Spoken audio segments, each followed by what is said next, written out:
Okay, let's start this deep dive with the single jarring fact that broke the news cycle. A major reality television star, Porsha Williams, was escorted off a Delta flight. Hmm. We are not talking about a minor delay or a brief argument. This was a formal law enforcement escort off the plane and out of the gate area. Right. The date stamped on this incident is Sunday, November 16th. That's the hard, immediate truth we have to process. And that detail, the necessity of a physical escort by an officer, it immediately tells you that the situation went past the typical boundary of standard airline customer disputes. Oh, you pass. We have a verified event that was serious enough to require the involvement of official law enforcement before that plane could even continue its scheduled journey. And that's really our goal today. It's crucial. We aren't here to fill the information void by speculating on what exactly triggered the event in the cabin. No, the sources themselves are very clear on that. They admit that the nature of the incident remains unknown. Exactly. So our mission is much more analytical. We are dissecting the official responses, the serious implications of the FBI getting involved, and then connecting that intense legal scrutiny to the documented, highly public, and astonishingly turbulent personal context that Williams was navigating in the immediate lead-up to November 16th. It was really a three-dimensional view of a celebrity crisis, isn't it? It is. You have the public incident, the legal reality, and the emotional background all colliding. And we have a powerful, tight stack of evidence to work with.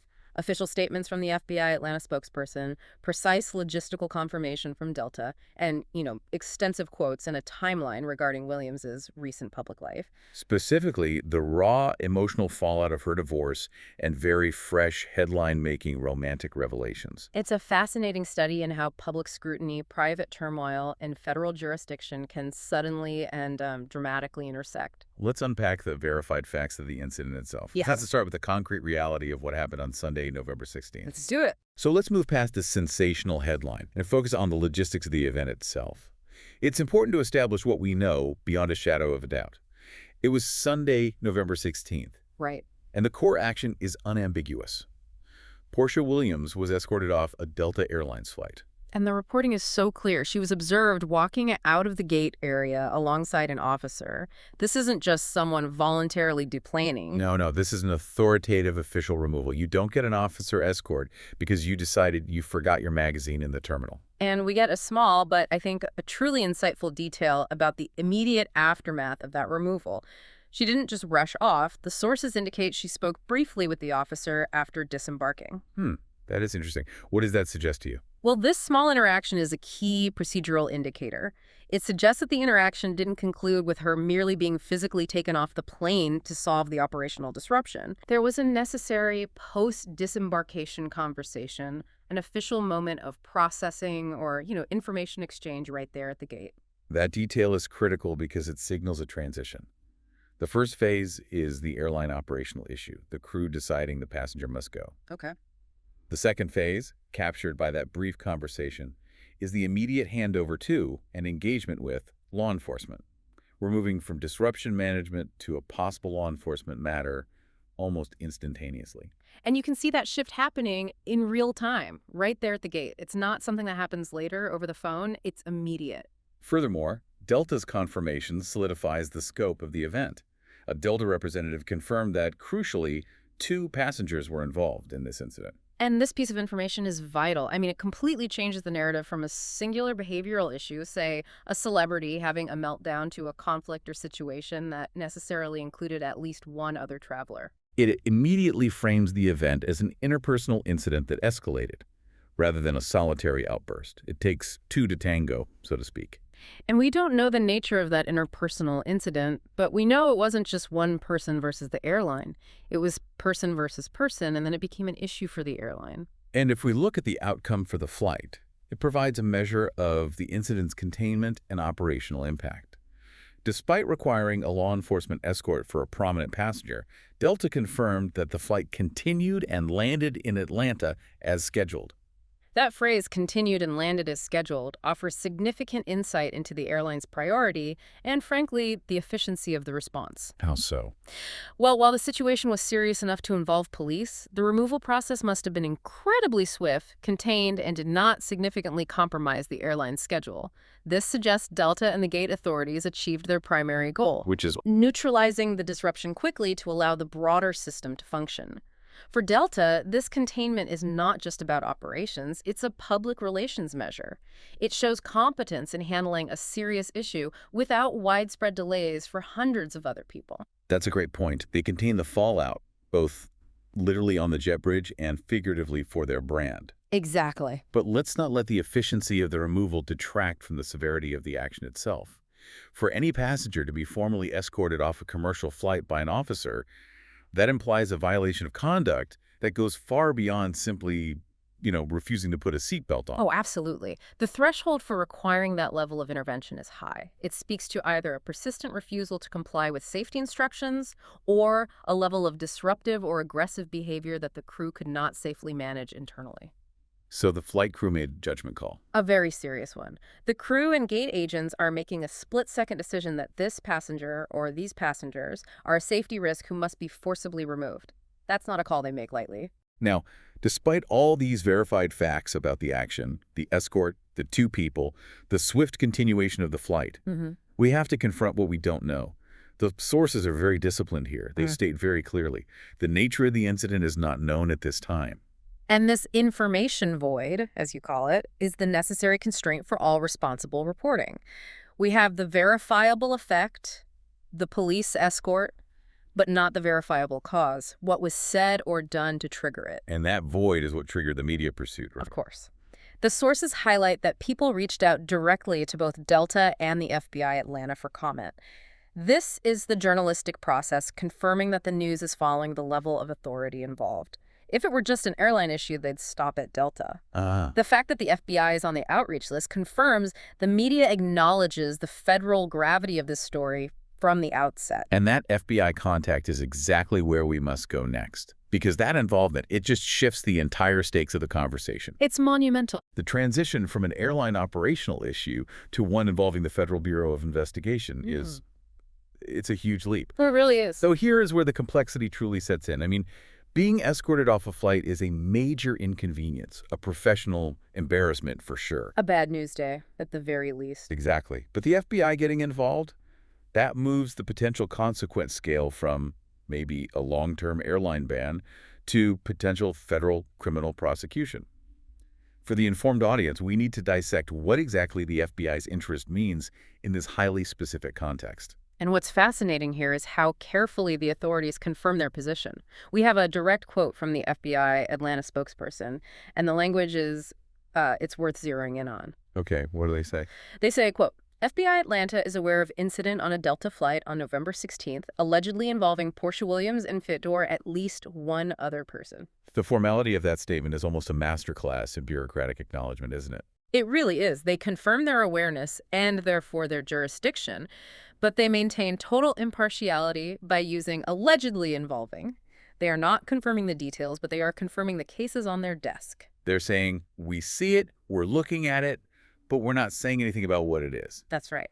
But the critical nugget of information, the thing that defines the gravity of this situation, comes right after that. They say they are looking to see whether any federal charges may or may not apply. And there it is. That's the core statement that transforms this story from gossip into a developing federal legal matter. Precisely. So let's pause and unpack that for a moment.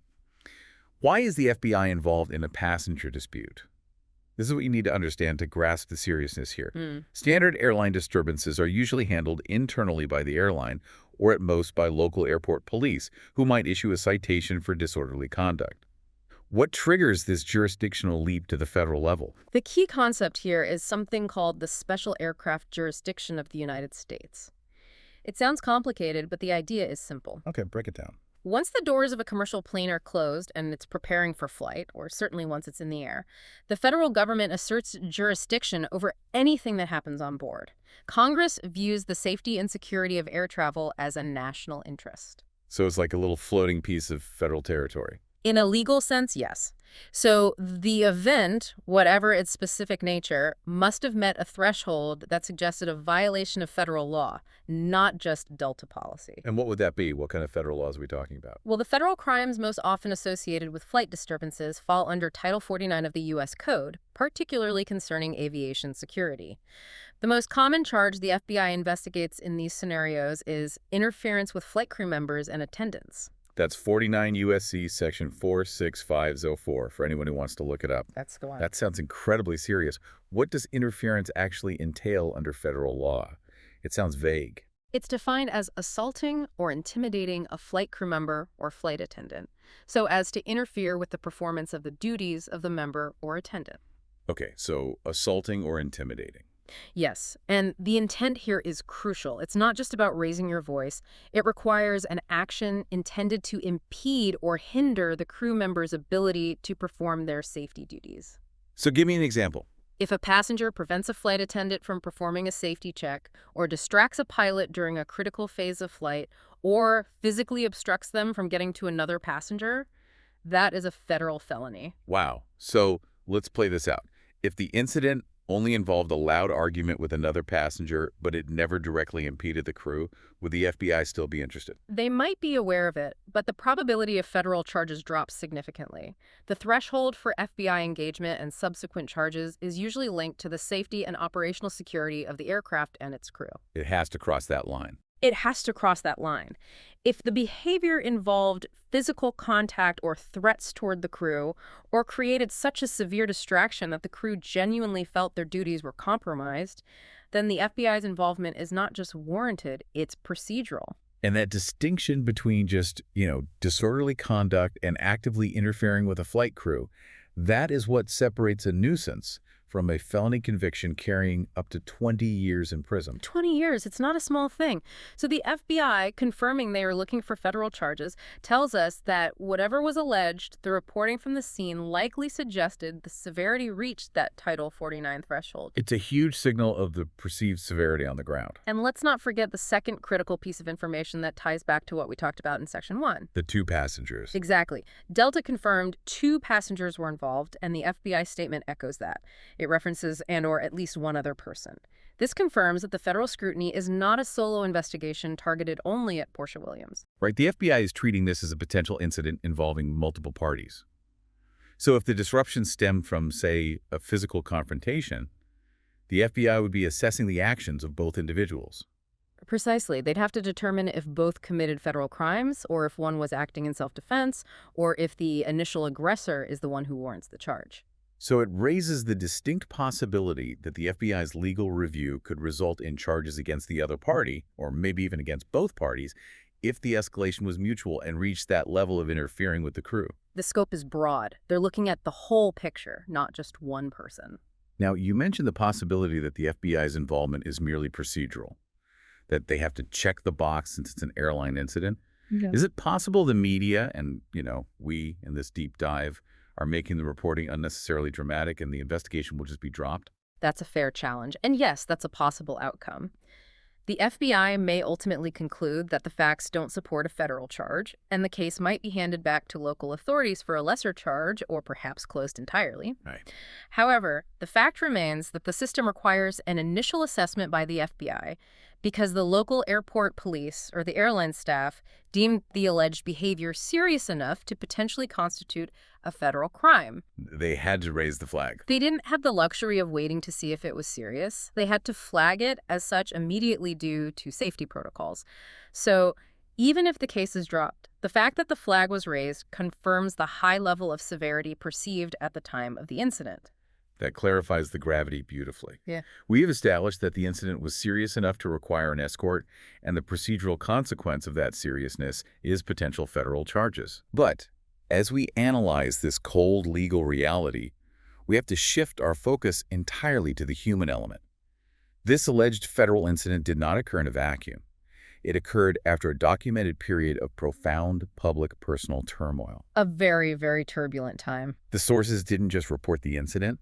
They immediately provided a comprehensive timeline of Porsha Williams' very recent public activity. This context, her relationships, her divorce, her emotional status, is essential for understanding the stress load she was managing. And we must establish this tight timeline to really get it. The November 16th flight incident is the final point. Okay. Immediately preceding it, just the week before, she was at BravoCon in Las Vegas. And for those who may not follow the reality TV ecosystem closely, BravoCon is not a relaxing vacation. Not at all. It is a massive, high-energy, high-pressure fan event where every reality star is on display doing panels, meeting fans, and facing constant media scrutiny. Hmm. It is physically and emotionally demanding. It's an environment that's almost designed to amplify personality and drama. It really is. Mm. Navigating that environment, maintaining a public persona, while simultaneously carrying the emotional weight of recent personal upheavals, that is a critical stress factor leading into November 16th. No question. But the deeper context, I think, comes from events just 6 weeks prior. Specifically, the CultureCon panel in Brooklyn on October 5th. Right. This event yielded key headline-making insights into her romantic life that marked a huge, fresh shift in her public identity. What did she say? She offered a casual yet seismically significant announcement regarding her new romantic pursuits. She revealed she was talking to two different people and, with a touch of humor and vulnerability, stated she had narrowed it down to both of them. Narrowed it down to both. That's a great line. It is. But the quote that generated the most attention was her brief summary of her new interests. And he's nice, and she is nice. And he is nice, and she is nice. Yeah. That's a massive public step. It's huge. As the source material carefully noted, this marked the first time Williams had spoken publicly about a romantic relationship with a woman. So this is not just a standard celebrity dating update. Oh, no. For someone with her level of public visibility and, her established reality TV narrative, this is a defining moment of identity revelation. And that kind of public shift brings with it intense news scrutiny, doesn't it? Potentially from fans, from critics, and certainly from the media. Absolutely. So she is dealing with the fallout of a divorce while simultaneously redefining her romantic life in a way that generates an entirely new layer of public discussion and judgment. And we must remember that this complex, dual romantic pursuit was happening against the backdrop of an even more intense recent drama. Yes. Her highly publicized divorce from Simon Guobadia, which had been finalized only 4 months prior to that October 5th panel. 4 months. She was in a deep, rapid period of emotional and legal transition. You couldn't be in a more intense period of transition. The sources provide powerful, raw quotes from an interview she gave around the finalization of the divorce in July. And this isn't just standard celebrity PR speak. The language she uses describes the separation not as an amicable split, but as a full-scale emotional battle. She calls it a worst nightmare. Let's dedicate some serious time to these specific quotes because they are crucial to establishing the emotional landscape she was operating in. I agree. She starts by capturing the comprehensive devastation of the process. She says, "I really don't wish divorce on anybody. It's horrible." This sets the baseline for the emotional stress. But then the language shifts from just sadness to a sense of profound betrayal and conflict. She says, to allow your brain and your heart to connect with someone and then have to battle them like this. It's like the worst nightmare you have ever experienced because you don't recognize who you're fighting. Wow. That phrase, "you don't recognize who you're fighting," is so emotionally loaded. It is. In psychological terms, this speaks to profound alienation and betrayal trauma. She isn't fighting a stranger. She's fighting the idealized version of the person she married, which has now been replaced by an aggressive legal adversary. And that cognitive dissonance, the former lover becoming a hated opponent, is exactly what she calls her worst nightmare. It indicates a fundamental rupture in her reality and her trust system. It's incredibly disorienting. The narrative of deceit and betrayal continues when she discusses the nature of the entire relationship. She suggests that the current conflict casts a shadow over everything they shared. What's the quote there? He says, "It makes you feel like everything was a lie," Williams added. "I mean, for you to hate me this much, everything had to be a lie." Oof. That is an expression of deep, visceral vulnerability. She is internalizing the intensity of the legal battle, believing that such hatred must stem from an inherent deceit in the relationship from the very start. She's publicly processing the pain of questioning the foundations of her life, a process that is exhausting and highly, highly destabilizing. And for anyone who's been through a contentious split, that feeling is probably very familiar. But to go through it with millions of people watching? I can't even imagine. And what gives this, quote, complexity is that she doesn't present herself as a blameless victim. She wrestles with her own role and feelings about the situation. How so? She reflects, because I don't have that kind of hate towards you in my heart. But then again, I'm the one walking away, not him, so I don't know. So that final reflection shows confusion and potential guilt, or at least a burden of responsibility for initiating the split. It seems like it.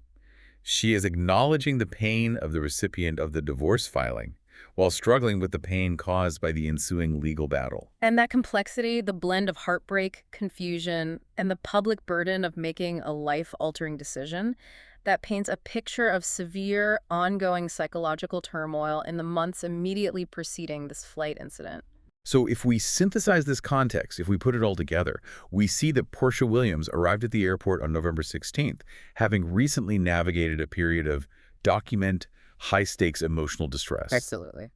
She described her divorce as a horrible experience that felt like fighting an enemy she didn't recognize, rooted in feelings of lies and hatred. And on top of that, she had just redefined her public identity by announcing a complex new romantic dynamic involving both a man and a woman for the first time. Right. The takeaway here is crucial. This context doesn't excuse any alleged behavior on the plane. Let's be clear about that. Of course not. But it does provide the essential human framework for understanding the pressure cooker she was living in. Any public incident, especially one serious enough to involve the FBI, takes place against a backdrop of established emotional vulnerability and rapid personal transformation that few people ever experience, let alone under a constant media microscope. That level of cumulative stress, the public scrutiny, the identity shift, the intense legal battle fallout, is undeniably a factor we must weigh as we consider the gravity of the November 16 incident. You have to. You can't analyze the event in a vacuum. Let's now synthesize our findings.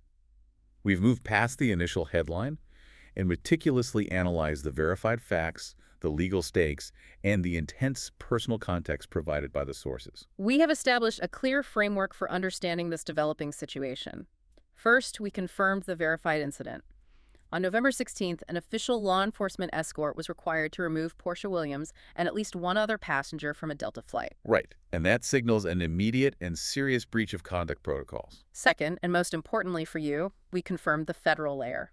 The FBI Atlanta spokesperson stated they are actively reviewing the case to determine whether any federal charges may apply. Which specifically raises the possibility of an investigation into serious aviation-related felonies, like interfering with a flight crew member's duties under Title 49 of the U.S. Code. And third, we established the severe emotional backdrop.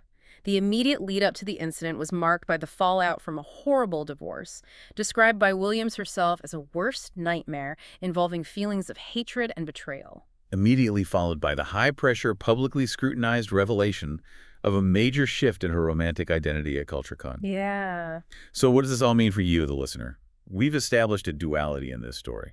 On one hand, you have the cold, hard, procedural reality of a potential federal investigation. And on the other, you have the white-hot emotional reality of a public figure undergoing profound and painful personal upheaval. The knowledge gained here is a balanced view, understanding the severity and potential consequences of the institutional response, while fully acknowledging the intense stress factors documented just weeks prior. The tension between her public vulnerability and this hard legal fact is what makes this case so uniquely complex. It's a collision of the personal and the judicial systems. That intersection is truly what we'll be following going forward. We leave you with one final provocative thought, based only on the documented sources we've reviewed today. When a public figure's life is documented with such intensely emotional language, describing their reality as a worst nightmare involving deep betrayal, and that documented stress immediately precedes an incident serious enough to trigger a federal investigation on a commercial aircraft, what responsibility does the public and the legal system have in interpreting that behavior against the backdrop of documented mental and emotional distress? It's a compelling question about the human cost of living under public scrutiny and facing the cold, hard reality of federal law.